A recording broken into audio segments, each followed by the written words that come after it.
What moment made you think yup, I am dead, but you survived?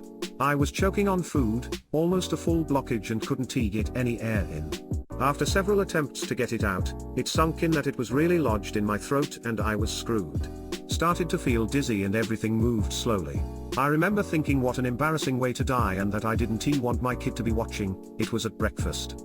I started dialing 911 when my husband came up behind me and started first aid.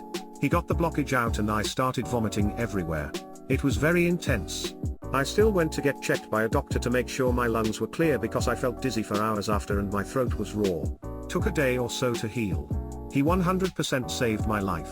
I just got hit by a car going 50 miles per hour and broke 15 bones. I am laying in the hospital right now typing with one hand. I found out a few days ago that I remained conscious enough to call 911 myself even though I don't recall doing that.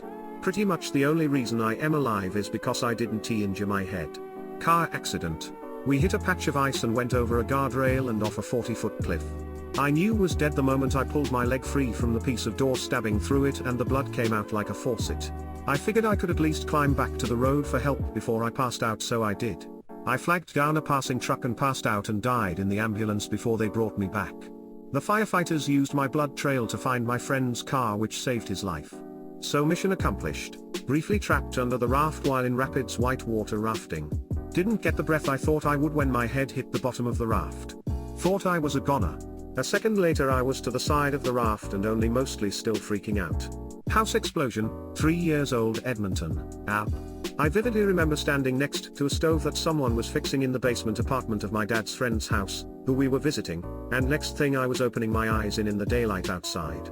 I completely blacked out while the gas stove exploded and I landed clean in the driveway. My dad and mom were on the front page of the Edmonton Journal 1993.